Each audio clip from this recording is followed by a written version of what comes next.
Welcome to the Italian Wine Podcast. This episode is brought to you by Vinitaly International Academy, announcing the 24th of our Italian Wine Ambassador courses to be held in London, Austria, and Hong Kong from the 27th to the 29th of July. Are you up for the challenge of this demanding course? Do you want to be the next Italian Wine Ambassador? Learn more and apply now at vinitalyinternational.com.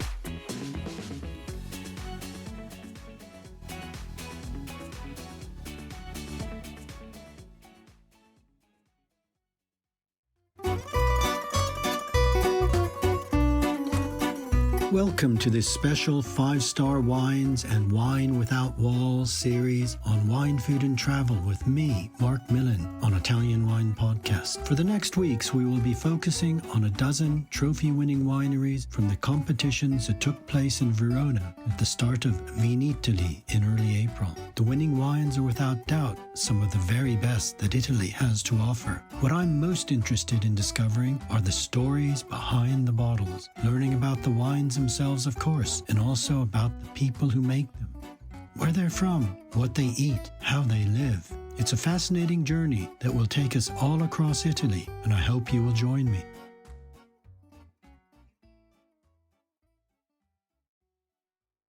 Welcome to Wine, Food and Travel with me, Marc Millon, on Italian Wine Podcast.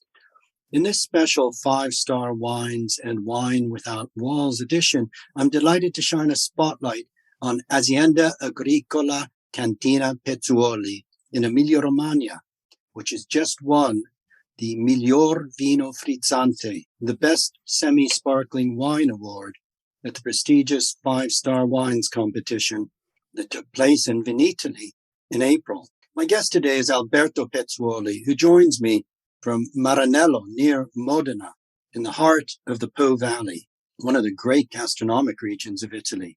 Ciao, Alberto. Many congratulations on this important award, and thanks for being my guest today. Thank you, Mark. Thank you. And thank you for the congratulations. Oh, great. Well, it's a great achievement. My aim today is to help our listeners to learn the story behind the bottle of wines that you make. So first of all, can we begin talking about where you are, what the landscape is like, what your world is like? You're not far off a famous Roman road, the Via Emilia. So you live and work in a land that's been traveled for thousands of years and which has been the source of really excellent wines for thousands of years. Tell us about it. Yes, Mark. My winery is a family winery, and we are located in Maranello, near Modena, near Via Emilia. As you told, it is very famous for food and beverage. Our core business is Lambrusco, and we are very happy this year to won this trophy at Vinitaly. That is the best Italian manifestation of wine, with 93 points with Pietroscura, the best sparkling wine.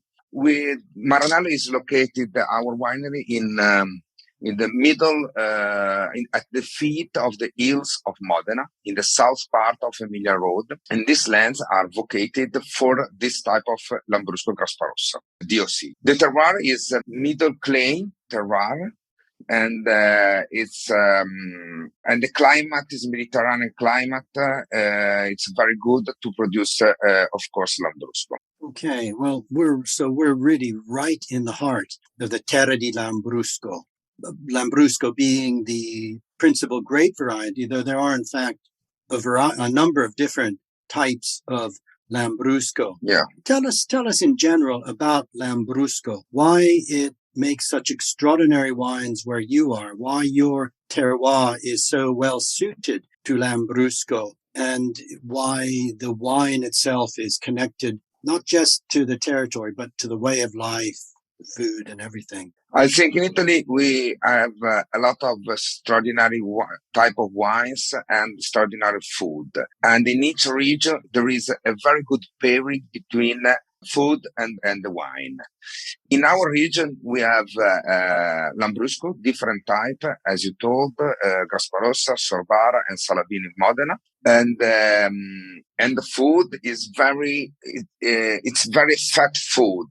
And so Lambrusco with its acidity, with its freshness and roundness is very good to pairing with, for example, tortellini, tagliatelle, or also some second, like a ham or a boiled meat.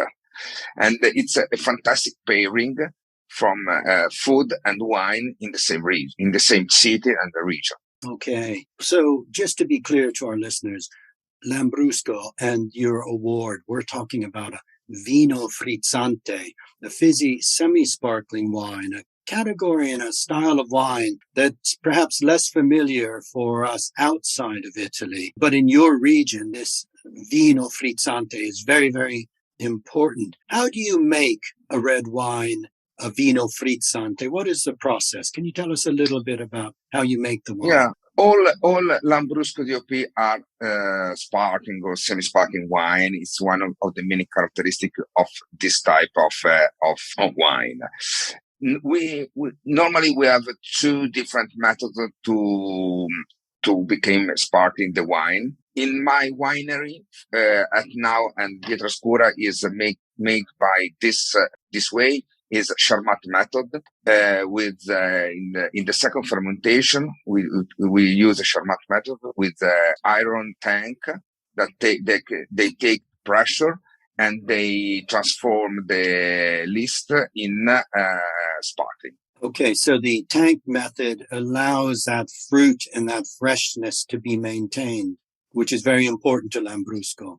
Yes, we don't have the body of the, for example, Tuscany Red or some other wines, but we have our main characteristic are the freshness, the smell, and the happiness to drink a bottle of Lambrusco, a glass of beautiful glass of foaming red wine that can be different colors depending on the variety. Let's talk about your award-winning wine, Lambrusco Grasparossa di Castelvetro DOP Frizzante Pietrascura. And you say it's riservato agli amici. It's reserved for your friends. This is the sort of wine, Alberto, I'm imagining that you love to get together with your best mates, open a bottle, have a table full of these wonderful foods you've just described, and just drink it.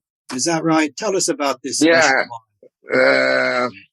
We use this Riservato agli Amici because for us represented very well the spirit of drink a glass of Lambrusco, because it's Lambrusco is not a meditative wine. Okay. You have to drink it, you have to enjoy it, and so what is the best to enjoy a thing is with friends, with a good company and with friends. And so we use this appellation that is very famous. Our Pietrascura is Lambrusco Grasparossa, has got a rich ruby red with the purple reflection, and the foam is persistent, and the bouquet is very great of red fruits.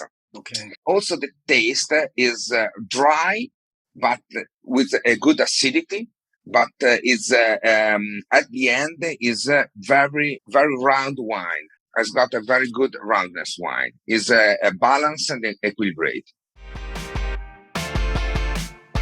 Are you enjoying this podcast? Don't forget to visit our YouTube channel, Mama Jumbo Shrimp, for fascinating videos covering Stevie Kim and her travels across Italy and beyond, meeting winemakers, eating local food, and taking in the scenery. Now back to the show.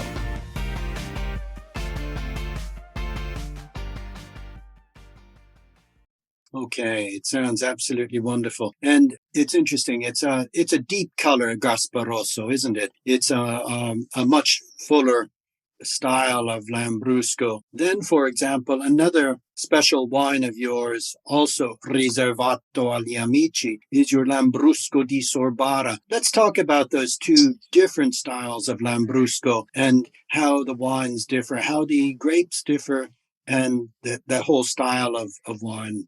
I always tell to my friends and customers that the name of Lambrusco it's global, but they are very different appellation. Grasparossa and Sorbara, we start from the grapes. The grapes are very different. The grapes born in two different places. Sorbara in the flat place in Modena, in the north part of Emilia, and Grasparossa in the south part, in the middle hill place. Starting from the grapes, if you press a berry of Grasparossa, your end will be violet. Okay. Instead, in Sorbara is a little color, and after the grapes, we have two different wine. We can elaborate it, but all start from the grapes. We can take normally Sorbara stay less on the skin of the grapes, instead Grasparossa. But all start from the grapes. Also, the characteristic of the wines at the end, for me, that I know them, are very, very different. Sorbara is from the color that is, of course, is clear. Is Grasparossa, it's deeper. It's the deeper Lambrusco. We have in Sorbara more acidity. It's a little bit atypical wine because it's this very high acidity. And for a person who isn't habituated, usually drink a Lambrusco, maybe it's not so round like Grasparossa. Okay. And it's a little bit less balance. Mm-hmm. For my tasting, also Sorbara is a fantastic wine. Yeah, I think it's important for our listeners to really understand that Lambrusco is not one wine, but it's a range of wines of different styles, different levels of sweetness as well, which allow it to be enjoyed at different opportunities. And I love both the Grasparossa and the Sorbara, but completely different wines. That pale color of the Sorbara, almost a light rosé in color, but still with that acidity, the foam, and then that contrast to the deeper color and a little bit of tannin in the Grasparossa as well. Not aggressive ever, but you just feel it a bit in the mouth. Is that right? Yeah. Yes, yeah, of course. Yeah. Of course. Now, it's very difficult to making understand all over the world that are one with Lambrusco. There is no only one wine, but there are several wines. Yeah, with absolutely. Different characteristics, different grapes. Yeah. Yeah, we hear the name Lambrusco and we think of one style of wine, but they're completely different grape varieties, aren't they? Yeah. I want to. Your area is really adept at making this style of wine, the Vino Frizzante, and I want to mention one other grape that I know you cultivate, which is increasingly we're beginning to see it. I think here in England and abroad, which is the Pignoletto, able to make both still and sparkling wines. Tell us a little bit about Pignoletto. Yes, Pignoletto is the name of the wine. The grape's name is Grecchetto Gentile, and it's the only DOP of white wine in Modena. It's has got a special characteristic of in the tasting of this wine. And as you told before, you can make it still and sparkling. Normally, still is in the hill of Bologna. Is a little bit heavy wine. In Modena, Pignoletto DOP of Modena is more a little bit lighter okay. As a color and also tasting. Okay. So these are styles of wine, whether it's the Lambruschi or the Pignoletto, especially the Vini Frizzante, that really above all have freshness, relatively low in alcohol. Is that right? Normally, Lambrusco is about 11.50. Also, yeah, Pignoletto. Which means you can really open bottles with friends and enjoy and finish them. Yeah. And that backbone of acidity that you've mentioned, again, making them really great partners to this wonderful, rich Cucina Emiliana. The Cucina of Modena, of course, is world famous. There's so many wonderful foods to enjoy. Let's just talk about in more detail, some of those best foods to enjoy with your wines, with your Lambruschi in particular. I think that Lambrusco in Modena, most of all in Modena, you can pairing with all the food that we eat, from first course like tagliatelle ragu or tortellini, And maybe tagliatella ragu, I prefer a Grasparossa, and the Okay. tortellini, maybe I prefer a Sorbara. And you Okay. can enjoy with ham, with salame in general. And Such a also great with selection of salumi from your area. salumi. Yeah, just in Modena, the prosciutto di Modena, not as well known, of course, as Parma, but a very, very fine prosciutto. Yeah. Yeah, so that's just a perfect nibble, or with the mortadella from Bologna in cubes. Again, wonderful to have with a glass of Lambrusco, the ideal. I guess you're saying as well that acidity, it makes this wine just absolutely made to go with these sort of foods, these fattier foods. Yes, but I want to tell another thing, that is to know the versatility of this wine. For me, it's perfect also with meat, boiled meat, sorbara, heavy meat, red meat, Grasparossa. But I think that sorbara, for example, sorbara rosé, it's good also with fish, Oh, especially interesting. shellfish. Wow. With the shellfish, especially, it's a very good pairing. So you can Yeah. drink this from the aperitif and to all the main courses you can have. And as I talked before, for food and wines in the region, maybe they grow up together.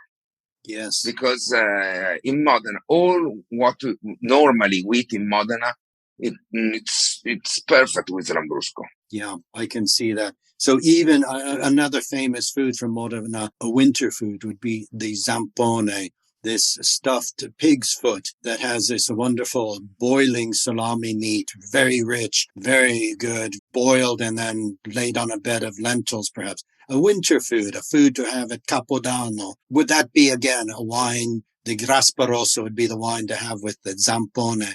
As I told you before, when I speak about boiled meat, I'm thinking about zampone and cotechino. Yeah, I love them myself.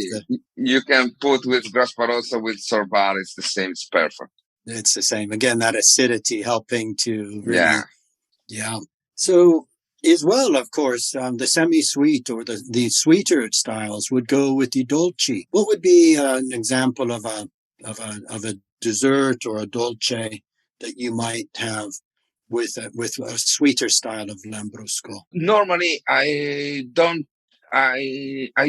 drink Lambrusco with dessert. Okay. Because for me, the sweet version of Lambrusco is for people that love sweet wine, but they pairing as I pair with the same things the dry wine.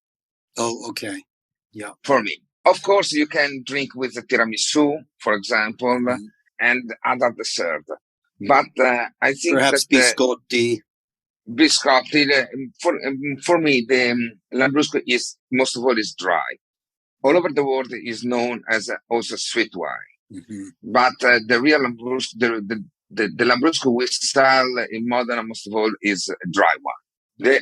Our semi-sweet is, of course, is very close to a dry wine. We consider it dry wine. Yeah, only even, for appellation, for low, for ground sugar is semi-sweet, but we can put also in the dry wine version. Okay, that's important for people to understand, because people have encountered Lambruscos that are quite sweet, and it's important to understand this, that it's a food wine, not just a beverage to drink, semi-sweet, and that in the region itself, that dry style is what goes so well with the food.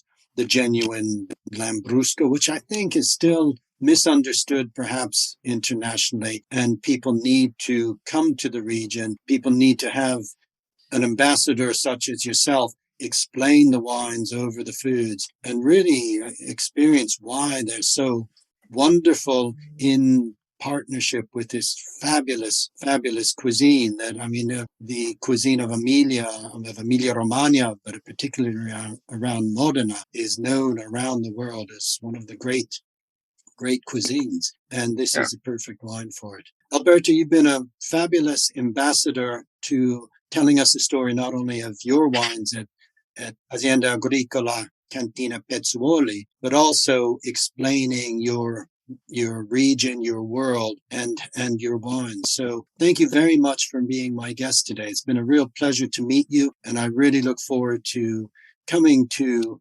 Maranello and visiting your cellar and perhaps sharing a glass of this wonderful Lambrusco Grasparossa di Castelvetro with you. Grazie. Of course. Thank you, Mark. Thank you. Thank you. Thanks for listening to this episode of Italian Wine Podcast, brought to you by Vinitaly Academy, home of the gold standard of Italian wine education. Do you want to be the next ambassador? Apply online at vinitalyinternational.com for courses in London, Austria, and Hong Kong, the 27th to the 29th of July. Remember to subscribe and like Italian Wine Podcast and catch us on SoundCloud, Spotify, and wherever you get your pods. You can also find our entire back catalog of episodes at ItalianWinePodcast.com.